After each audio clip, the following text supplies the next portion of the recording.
समस्त को अनुरोध करी आम गणराम प्रिय नेता प्रणव प्रकाश दास महोदय पहुंचे समस्ते हुड़हुड़ी करताली स्वागत जनइबे। विधायिका श्रीमती सुजाता साहू महोदय मंच अच्छा समस्ते करताली देवे अनुरोध करी। चंपेईपाल पंचायत सरपंच हिमांशु नायक महोदय अच्छा आम गण अच्छा दशरथपुर पंचायत स्वामी सेवा प्रसाद मल्लिक महोदय आपण मैंने समस्ते जानी जो राम रजा बोध केबे आरंभ होती मु सठिक भाव न कही पाई। एक कृषि प्रधान राज्य मु अनुरोध करी आम युवबंधु मान समस्ते पुष्प दे संबर्धित करेंगे आमर अतिथि मान को अनुरोध रखी।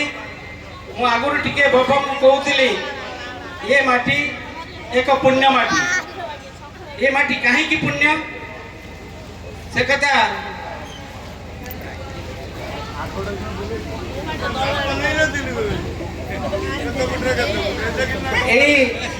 मात्र 100-200 मीटर भितर एठी दुई जन ये माटी आईएएस अफसर तैयारी करछि। ये माटी दुई जन ओएस अफसर तैयारी करछि। ये माटी तीन जन ओएस अफसर तैयारी करछि।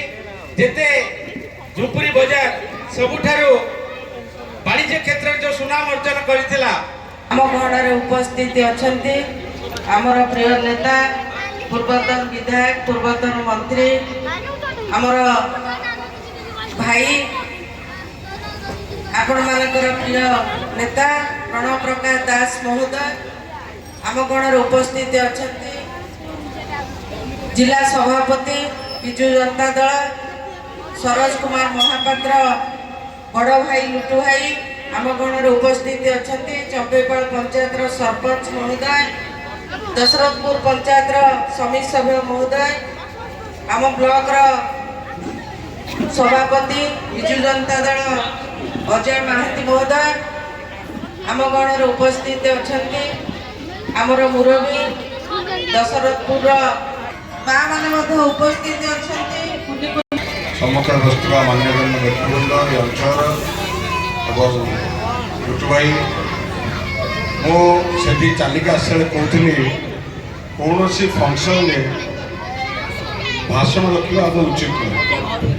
रज महोत्सव ये दादा अच्छा बाबा अच्छा आम छुआ बेले रज आसिले कबाड़ी झील मान पुची जोड़ी यही जिनस पानुखिया पिठा पर्व जोड़े ऋतु भाई कहते मुझे अरुण घर कहती बाबा साथी पिता प्रफुल्ल बाबू प्रफुल्ल दादा भाई डाक एने जो मैंने ये परंपरा को परंपराटा ये गोटे पीढ़ी आउ गोटे पीढ़ी को जीवाई किसी से नूतन तो आसो कि नुआ साधन आसो कि आधुनिकता आसो कि मूल अंतरटा भूलबार ना जोटा आम कृषि प्राधान्य देश आम राज्य कृषि प्राधान्य रज विशेषकर कृषि उपर आधारित ये राम रजा जो फंक्शन मुझे कहि लुटू भाई की कहती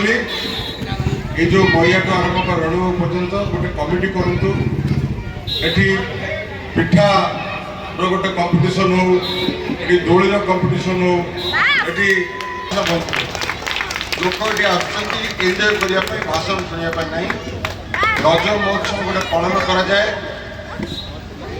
पक्ष वर्षर जो पुंजी को आउ थे लगे फिर आउ थे नुआ फसल आने तो एबे